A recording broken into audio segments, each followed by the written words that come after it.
Hello students. So today we are going to start another chapter on ratio analysis. In our previous video we have done the theory part and a few illustrations also. But in this video we are going to do only illustrations to brush up our theory as well as the practical portion of this chapter. Okay. So the first illustration, we will cover up liquidity ratio and solvency ratio in this video. So our first illustration is X Limited has a current ratio of 3.5:1 and quick ratio of 2:1. If excess of current assets over quick asset is represented by inventories of 16,000 and prepaid expenses of 18,000 to calculate current asset, current liabilities and quick assets. Okay. So we will first review what is the ratio, what is the formula for current ratio, that is current assets over current liabilities, and that of quick ratio is quick assets by current liabilities. So the difference of quick asset and current asset is that from current assets we are going to reduce inventory, prepaid expenses or any advance tax that are paid. So here it is specifically given inventories of 16,000 plus prepaid expenses of 8,000. Okay. So current ratio is 3.5:1, quick ratio is 2:1. So current ratio minus quick ratio is CA by CL minus quick asset by current liabilities. So we can write it as CA minus quick asset divided by current liabilities is equal to 1.5. Okay. Now CA minus quick asset is already given, inventories of 16,000 plus 8,000, that makes it 24,000. So now we'll put it in this formula. 24,000 divided by current liabilities is 1.5. So we calculate it as current liabilities 16,000. Okay. So we have got the answer to current liabilities, the second part. Now from this formula, that is current ratio is current asset by current liabilities, which is equal to 3.5. We are going to find out the amount of current assets. Okay. So current asset is 3.5 into 16,000, that is 56,000. Now quick asset is already written, that current asset minus 16,000 inventory minus 8,000 prepaid expenses. So that makes it 32,000. So this is the amount of quick assets. Okay. Now we go to the second illustration, that is the ratio of current asset. The amount of current asset is given 3 lakh. To current liabilities is 2.4:1. Okay. The accountant of this firm is interested in maintaining a current ratio of 2:1 by acquiring some current assets on credit. So the point to be noted is current asset is purchased on credit. Okay. So here what happens, that the amount of current asset will increase and on credit, so the liabilities will also increase. If it had been in cash, then what would have happened, that current asset was increasing and the cash would have decreased. Okay. So this is one point, very important point in the sum. You are required to suggest him the amount of current asset which must be acquired for this purpose. Okay. So as to maintain the current ratio as 2:1. Okay. Now let us start. Current ratio is current asset by current liabilities. So you put all the amounts that are already given. That is current asset is given 3 lakh divided by current liabilities is 2.4. Okay. So here we calculate the current liabilities as 3 lakh by 2.4 is 1,25,000. So one portion is done. Now, so let us assume that the amount of current asset that is acquired, the new current asset that is added on is X. Okay. So the new current asset, the total current asset now will be 3 lakh plus X, and the current liabilities will also increase by X. So it will be 1,25,000 that we have calculated plus X. Okay. So now the new current ratio will be 3 lakh plus X divided by 1,25,000 plus X. Okay. So now calculate the whole thing and you will get X is equal to 50,000. Now you can put it in this formula. So new current asset will be 3 lakh plus X means 50,000. So 3 lakh 50,000. And the new current liabilities will be 1 lakh 25,000 plus 50,000, that is 1 lakh 75,000. So now the current ratio, if you calculate, it will be 2:1. Okay. Now going to another illustration, but this is solvency ratio. So what is solvency ratio? The most famous solvency ratio is debt equity ratio. So debt equity ratio is long term debts divided by shareholders fund.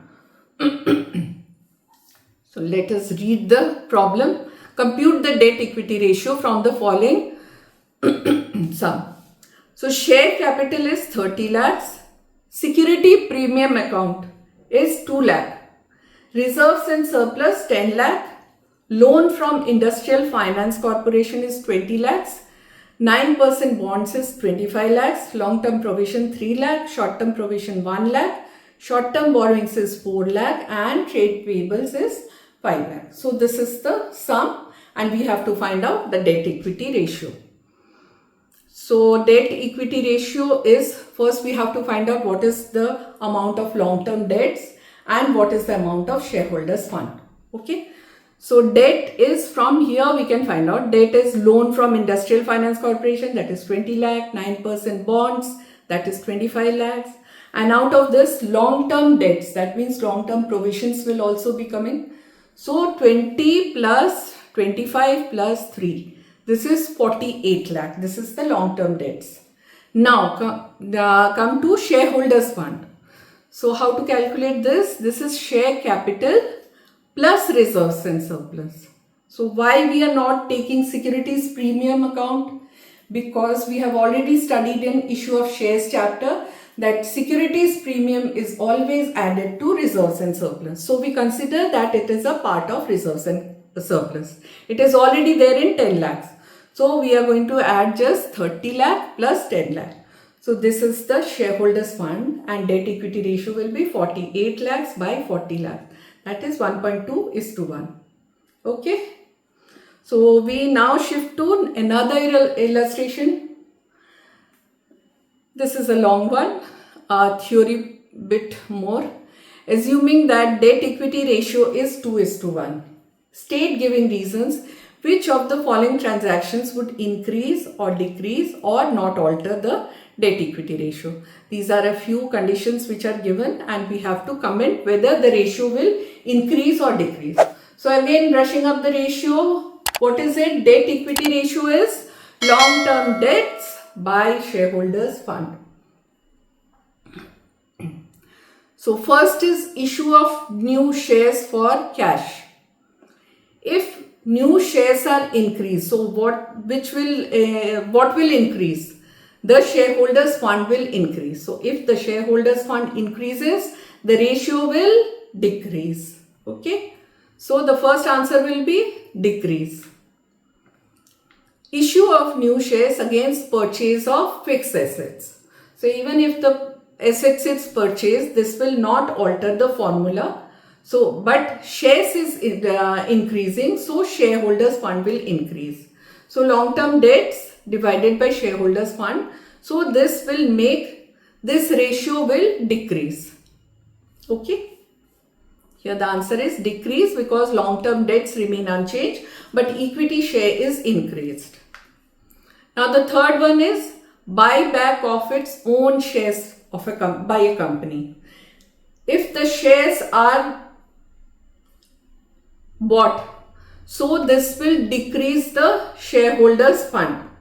So if the shareholders fund is decreased, so the ratio will increase.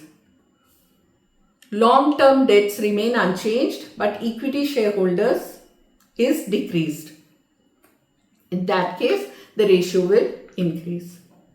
Issue of debentures for cash. Here what happens, you know that debentures are a part of debt.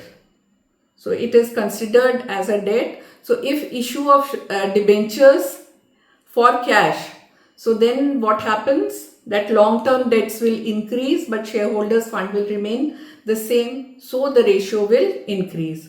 So the fourth answer is this ratio will increase. The issue of debentures against purchase of asset. Here also the only thing that will change in this formula is long-term debts will increase by issue of debentures. So here also the ratio will increase. Repayment of long-term borrowings. What happens here? That long-term debts, here if you repay, then this long-term debt will decrease. So in that case, the ratio will decrease. So the sixth point is decrease because long-term debts are decreased. Okay, but equity shareholders remain the same. Seventh will be conversion of debentures into equity shares. Here, both the long-term debts and the shareholders fund will change here. How? Because conversion of debentures, that means the long-term debts will change. Long-term debts will decrease and equity shareholders into equity. So equity shareholders will increase. So what happens? Long-term debts is decreasing, equity shareholders is increasing. So what happens? The ratio will decrease. Long-term debts are decreased and equity shareholder increase. Then sale of non-current assets at par. If there is a sale in non-current asset, then there will be no change in either the long-term debts or the shareholders fund. So there will be the third option will be the tick, that is not altered. Okay.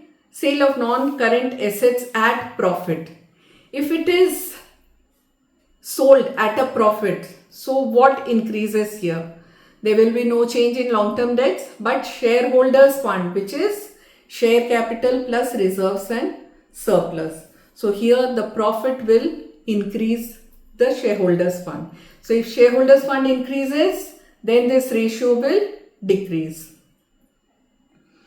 So ninth is decrease. Long-term funds remain unchanged, but equity fund is increased by the amount of profit.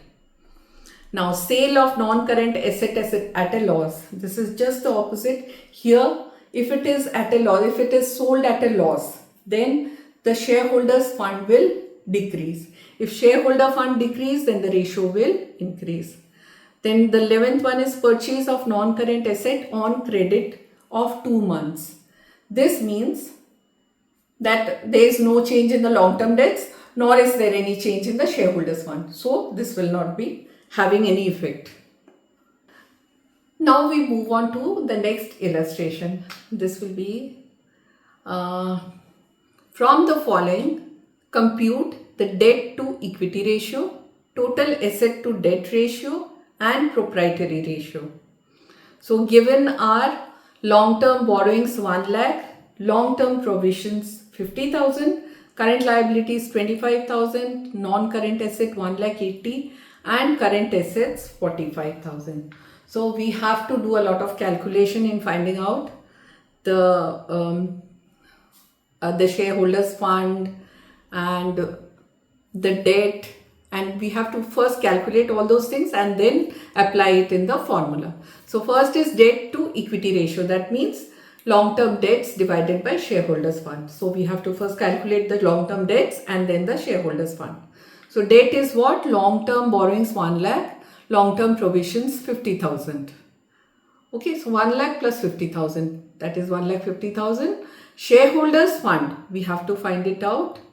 Shareholders fund, we have to see first. There are many ways to calculate the shareholders fund. So whatever is given, from there we have to apply the formula. So here it is given non-current asset, current liabilities and all. So one way of calculating the shareholders fund is total asset, that means non-current asset plus current asset minus the current liabilities minus the long-term debts.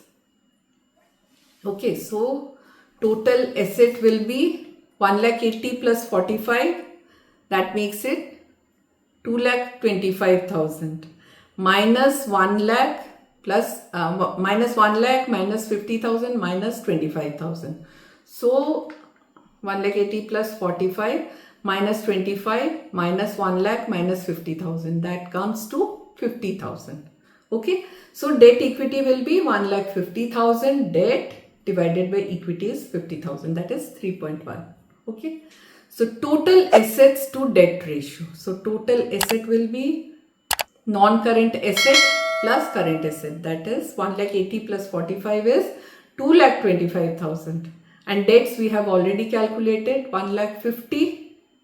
So 2,25,000 divided by 1,50,000 is 1.5 is to 1. Now the proprietary ratio. The proprietary ratio, the formula is shareholders fund divided by total assets. So what is the shareholders fund? We have already calculated here 50,000 divided by total asset means 1,80,000 plus 45,000. That is 2,25,000. So this is 0.22 is to 1. Okay, so we come to the end of this chapter. So we have done, today we have covered solvency ratio and liquidity ratio. In our next video, we'll cover the profitability ratio and the turnover ratio. Okay, so thank you students.